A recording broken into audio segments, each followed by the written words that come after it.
So what's good, y'all? It's Anime K here, and we are back with another video. Today we're going to talk about Sasuke's character development in Boruto and why him saving Boruto against Code was such an important moment. So first off, right, in chapter 5 of Boruto 2 Blue Vortex, right, we get a flashback moment where Sasuke is with Boruto and they are training, and he tells Boruto, "I've taught you everything I know, I can't teach you anymore," right? And we get a bit of conversation between them. There's more to this conversation, but then Code shows up and Sasuke, realizing that they aren't strong enough to fight against Code right now, and both of them will probably die, and knowing that Boruto, one, his daughter wants Boruto to survive, and two, he has a gut feeling, like he said, that Boruto and Sarada will be able to save the world. He risks his life for Boruto, essentially getting turned into a tree where he is today, and Boruto escapes. Now first off, from the scene, we know how Code gets the slash to his eye. It is from Sasuke. And two, I want to talk about the significance of the scene, really why the scene is so important to Sasuke's character development in Boruto. I don't know what this video is going to be called, but basically it's about Sasuke's just development from Boruto and why I just love this moment of him sacrificing himself in the belief for his daughter for one, and two, to save Boruto. So we have to go to his childhood. Now in his childhood, right, and I want to go to the Uchiha massacre. Now on this day, right, Donzo goes to Itachi and he goes, "Look, if you want your family to survive, well, not his family, sorry, if you want your little brother to survive, you're gonna have to kill your whole clan, because if we get involved with Konoha have to do it, then your whole clan's gonna die, including your brother, and you will die as well. So pick a side." So Itachi decides to go with the Hidden Leaf and kill his whole clan, and he seeks out Obito for this help, and that's how he's able to kill his whole clan.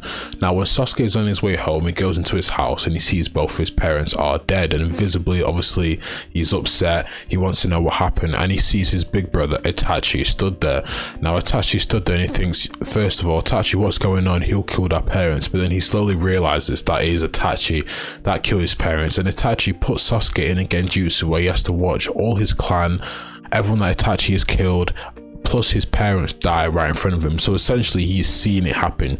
And genjutsu, if you know genjutsu, works in a way where it basically changes your reality. So it basically was like he was there watching everyone in his clan die, and this really traumatized Sasuke, because imagine the person who you look up to, the person who he idolized for so long, his big brother, ends up killing his clan. And the reason he gives is because, well, he wanted to test his own abilities and he wants you to get strong eventually, so that's why he let you live.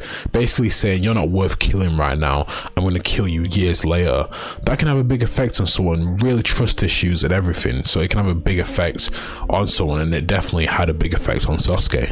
And we see this throughout Naruto, that when he first joins Team 7, you see he's very distant, you know, it's kind of hard for him to make friends, and that kind of annoys Naruto. But I feel like him meeting Naruto and Kakashi and I guess Sakura, right, him meeting all of them guys, it kind of brought out, you know, the playful side of him. I know it was filler episodes, but you see a lot of filler episodes where he's at least having fun with them, right? And you know what, I know they're only filler episodes, but I like to kind of take them as canon, as just events that happen that are not important to the story. Now I know there's some filler episodes where they mean nothing to the story at all, but I like to take these as at least canon to an extent, right? So you see, he had a lot of happy moments with Team 7, but one day that Itachi, he basically said, "Sasuke, nope, you ain't gonna be happy. You better be on this path of revenge."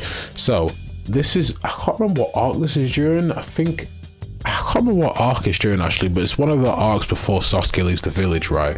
And Itachi and Kasame are searching for Naruto to take him back to the Akatsuki lair and take the Nine Tails out of him, right? And one stupid Leaf Jonin basically lets out that Itachi is looking for Naruto, and Sasuke goes searching for Naruto, and that's when he runs into Itachi and Kasame that are attacking Naruto.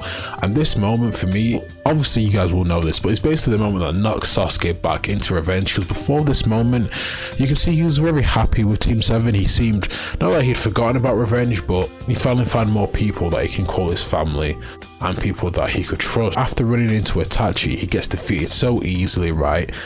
He feels like all the training he's done to this point meant nothing because of the fact that he was able to be defeated so easily by Itachi, because he tries to do the Chidori and Itachi just catches the Chidori, basically grabs his arm, breaks it, throws him against the wall, and then puts him in another genjutsu where he is forced to watch his whole family die once again. So imagine that type of effect that could happen on him. It's basically like the day that his family died, he was forced to watch his whole family die once again, and this is what knocks Sasuke back into his revenge and eventually eventually he leaves the Leaf Village. So after this, right, he leaves the Leaf Village, he goes to Orochimaru, who goes on this path of revenge, and he basically states the reason why he's doing this is because he wants to cut ties with all his friends, essentially putting himself in a voluntary solitude. Now obviously he does make more friends on the way. I guess he has his own team, you know, Swagetsu, Karin, and I forgot what's the guy's name? What's his name? I forget his name, but the guy who could pull in Senjutsu Chakra, right? He does get a new team, but these guys, he never really considers them friends. I don't think so anyway. I think he just considers them as people who can help him in his goal, and that's made apparent when he nearly kills Karin when he's trying to kill Danzo. And Danzo grabs Karin and goes, look Sasuke, you're not gonna kill me, haha, I've got your friend. And Sasuke goes, nope, boom, and shoots the Chidori spear, I think it's called, through her chest, killing Danzo and nearly killing Karin in the process. Now after this, right, he stays on his path of revenge, but before this moment he finds out that Itachi was actually a good guy, and that Itachi, he did all this for Sasuke, killed the whole clan, went through everything where everyone hated him, joined the Akatsuki, became a villain, became an outsider, basically became what every ninja doesn't want to become, looked at as a scum in the ninja world, right? He took on all that hatred, and he found out that the very people that forced his brother to go through this pain, go through this torturous feeling, well, I don't know how to really describe it, but just go through a lot, right? He had to kill his own parents, right? The people that forced his brother to go through that was the very village that he trusted, that his family had been in for generations. The Uchiha started the Leaf Village is what people forget, which I think is really disrespectful for the way they were treated, right? The Uchiha started the village with Senju, and this same village was the reason why Itachi had to go through it. He went through. Now I know it was only Danzo, but you could still blame the third Hokage for that, because the third Hokage was the one that allowed Danzo to do whatever he wanted to. But the same village that he trusted, that he called home, yes, he left this village, but it was to kill Itachi. The fact that he found out the very village that, like I said, his whole family had been in, that Itachi had been in, forced Itachi to kill his parents. You know, his reaction, I think a lot of people would have had the same reaction. And again, that comes into a trust factor, because who was he meant to trust?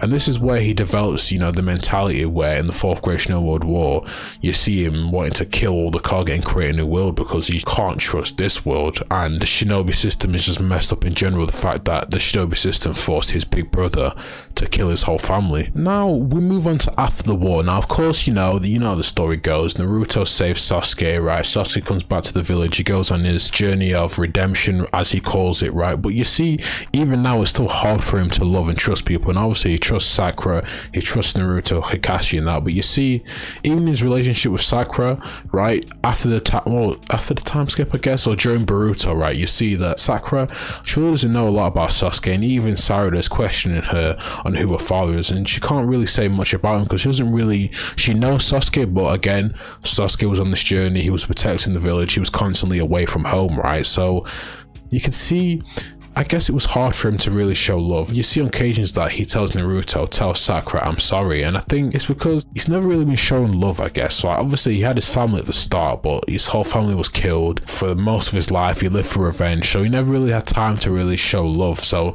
you see him constantly feeling bad about having to leave his family. But obviously he wants to protect the world. And I think in his mind, because he feels so guilty about his past, he feels like he has to make up for it by protecting the Leaf Village and protecting the world with the powers that he has. And even his relationship with Sarada, right, that is not the best, because we get that little arc in Boruto where she goes searching for Sasuke because she wants to know more about her clan, more about how her eyes work, right? And she tries to get more information, but it's blocked at the Leaf Village library, obviously, because they don't want people finding out about what happened to the Uchiha clan. So she goes searching for Sasuke because she overhears that Naruto is going to meet Sasuke, so she tags along. I like Naruto for this because he wanted to bring them two together and let them have a moment together. And Sasuke at first, he can't even recognize his own daughter, which is crazy, right? But that's what brings me onto my last point, and the fact that this moment where he goes from not even knowing what his own daughter looks like to then by the end of Boruto, he's risking his life for his daughter. Now obviously, look, it's his daughter, he's going to trust her. She did awaken the MS as well, so that was a big part. I said that in my last video, that was a big part on why he helped her. But the fact that he went from someone who his whole family was killed by his brother, to then find out that it was a village that he trusts, to then having to really think about what he wants to do for the rest of his life, living so much of his life for revenge.